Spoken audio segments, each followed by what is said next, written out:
Bismillahirrahmanirrahim. Assalamualaikum warahmatullahi wabarakatuh. Teman-teman semua, bertemu lagi dengan saya Ahmad Sofyan Hadi dalam program 30 hari terapi. Teman-teman semua, sebelum kita mulai, mari kita lafazkan basmalah atau berdoa sesuai agama masing-masing. Bismillahirrahmanirrahim. Nah, saya sangat antusias sekali kali ini, sangat antusias kenapa akhirnya Anda sampai ke materi ini. Ini materi luar biasa, teman-teman semua. Kita akan membedah persepsi kita dalam 9 rekening kehidupan. Jadi teman-teman semua, sebelumnya saya bertanya kepada Anda, siapa di antara Anda yang merasa prestasi anaknya tidak membanggakan? Oke, siapa yang merasa bahkan kesehatan anak saya kok nggak bagus gitu kan? Atau siapa yang merasa bahwa pasanganku tuh begini, begini, begini, mengecewakan lah ya?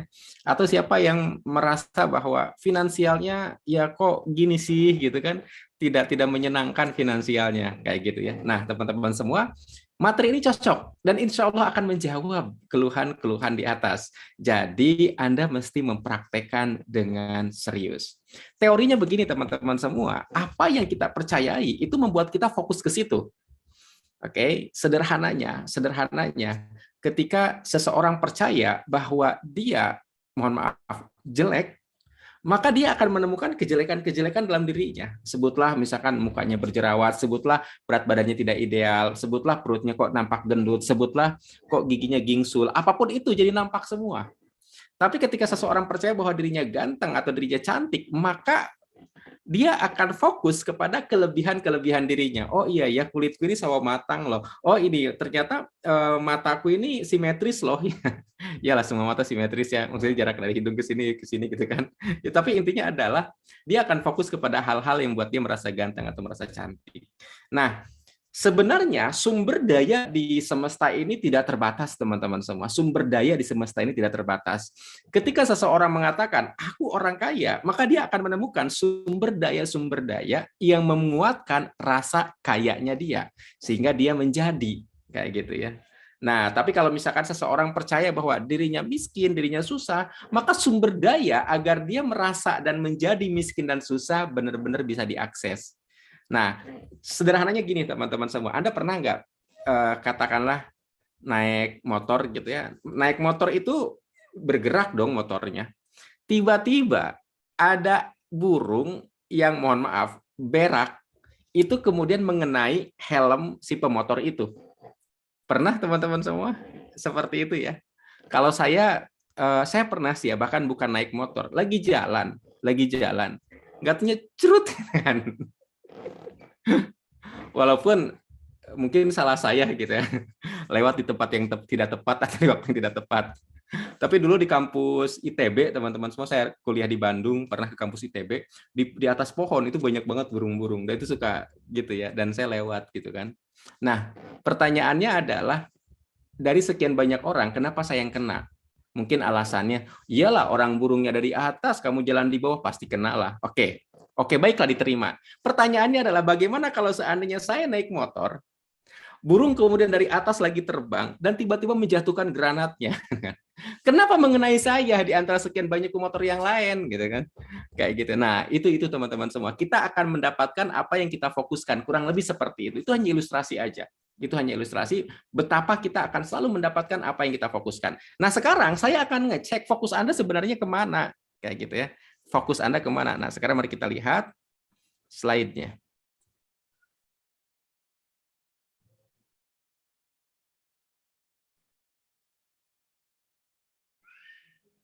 Oke, kita... Perasaan tadi udah dibuka di slide-nya. Tenang ya, teman-teman semua. Nah, membedah persepsi diri ini ya. Oke, dan saya khawatir Anda belum bisa melihat, jadi saya ulangi lagi. Nah, ini dia nih.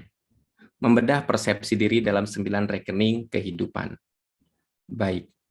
Nah, teman-teman semua, Anda tahu ya, ada satu virtual gitu ya, game virtual, di mana ketika seseorang memainkan game virtual itu, dia seperti seolah-olah melihat di situ, bahkan dia seperti merasakan gitu loh. Nah, itu game virtual ya. Bahkan ada lagi metaverse sekarang, teman-teman, metaverse. Seseorang dalam dalam peran di dalam metaverse-nya itu mau jatuh, lalu sama temannya itu dipegangin gitu loh. Dan dampaknya jalan kakinya dia, karena dia percaya dia ada di tempat yang tinggi dan dia mau jatuh, itu oleng jalan kakinya. Padahal sebenarnya dia di lantai sebuah ruangan. Tapi itu dia persepsi teman-teman semua. Nah, makanya kalau orang percaya bahwa dirinya sakit, dia percaya bahwa dirinya itu menderita, ya dia akan berperilaku seperti itu. Padahal sebenarnya itu hanya persepsinya sendiri. Oke, lanjut ya. Nah, teman-teman semua, Anda boleh tulis seperti ini. Kita akan bedah. Ini tentang skala kepuasan. Jadi membedah persepsi dengan cara membedah skala kepuasan Anda dalam 9 rekening kehidupan. Dan ini sebenarnya saya nyontek dari sebuah buku terbitan, saya lupa ya, tapi ini dari Barat kurang lebih. Jadi di dalam internal kita, nah di sini nih ya, di dalam lingkaran paling dalam, itu ada kepuasan intelektual, ada fisik, ada spiritual. Lalu keluar lagi ada sosial, ada pasangan, dan pengasuhan. Keluar lagi ada keuangan, ada karir, dan ada hobi. Nah, sekarang pertanyaannya adalah teman-teman semua, berapa sih skala kepuasan Anda dalam hal spiritual? Skala kepuasan ini, Anda membuat skala antara 0, tidak puas sama sekali, sampai dengan 10, puasnya full, sangat puas sekali. Mungkin ada di antara Anda yang kepuasannya itu sebutlah 7. Kenapa 7? Karena saya belum umroh, misal. Atau kepuasannya 5. Kenapa 5? Karena saya pernah melakukan dosa, misal. Atau bahkan saya kepuasannya berapa? 2. Kenapa rendah sekali? Sebab saya marah sama Tuhan. Kurang lebih seperti itu ya. Itu Anda bebas jawab sesuai persepsi masing-masing. Oke, jadi berapa skala kepuasan dalam hal spiritual? Anda boleh jawab di sini. Selanjutnya teman-teman semua, berapa skala kepuasan antara 0 sampai 10 dalam skala intelektual? Misal saya 10 Pak, kenapa? Karena saya bisa bahasa Inggris, saya bisa membaca literatur berbahasa Inggris. Atau saya 10 Pak, kenapa? Karena saya suka baca buku dan saya rasa penasaran saya terpuaskan. Atau saya 7 Pak, kenapa? Karena saya belum bisa mengembangkan kapasitas berpikir saya masih malas belajar kayak gitu ya. Jadi Anda tidak puas dengan kapasitas intelektual Anda merasa bisa lebih ditingkatkan lagi, Anda tinggal jawab berapa skala kepuasan Anda antara 0 sampai 10. Lanjut teman-teman semua, skala kepuasan fisik. Nah, ini nih. Kalau seandainya Anda puas, berarti wah Anda confidence banget kan. Oh, fisik aku udah sangat sempurna kayak gitu. Tapi kalau Anda merasa, kayaknya nih gigi aja nih masih hitam-hitam nih, atau aduh nih mata aja kayak gini, tuh telinga ini kayak gini nih, kayak gitu ya. Nah, terserah Anda boleh bebas menjawab skala kepuasan Anda terhadap fisik Anda sendiri berapa? Antara 0 sampai 10. Oke, nggak boleh mikir, langsung jawab saja. Itu sebenarnya yang paling benar ya. Nah, kemudian kepada pasangan, ayo. Saya puas dengan pasangan saya, Pak. Atau saya tidak puas, Pak, dengan pasangan saya. Anda boleh jawab antara 0 sampai 10, jawab bebas. Kayak gitu ya. Nah, selanjutnya adalah pengasuhan. Pengasuhan Anda kepada anak. Atau kemudian Anda puas nggak dengan anak-anak Anda? Kurang lebih seperti itu. Ini bolehlah, boleh pengasuhan Anda, boleh persepsi Anda terhadap anak Anda sendiri. Anda merasa puas nggak dengan anak-anak Anda? Seperti itu ya. Anda boleh jawab teman-teman semua dan dalam skala 0 sampai 10. Selanjutnya adalah sosial. Wah, dalam lingkungan besar, dengan tetangga, dalam bersosial. Kayak gitu ya. Berapa skala kepuasan Anda dalam 0 sampai 10? Atau misalkan dalam karir. Nah, ini kalau udah ke ini ya, ke pribadi Anda ya, karir ya. Karir Anda puas nggak dengan pencapaian karir Anda? 0 sampai 10, tulis. Lalu dengan keuangan Anda puas nggak dengan pencapaian keuangan Anda selama ini? Kalau kurang, kalau lebih, berapa skalanya? Tulis teman-teman semua. Dan terakhir, hobi. Anda puas nggak dengan hobi Anda? Ada yang bilang, saya tidak puas Pak, bahkan 0. Kenapa? Saya nggak sempat mengerjakan hobi saya. Oke, kayak gitu ya teman-teman semua. Nah, tugas Anda setelah Anda membuat skala-skala itu, Anda bikin, jadi bidang spiritual, intelektual, fisik ditulis seperti ini, skalanya Anda tulisin, alasannya. Alasannya ini bisa banyak teman-teman semua. Ini saya ngasih contohnya satu aja. Misalkan yang spiritual skalanya 7, belum kesampaian umroh dan haji, misal loh ya, misal. Anda bisa nambahin untuk kolom spiritual ini alasan-alasan yang lain yang membenarkan bahwa skalanya memang 7 kayak gitu.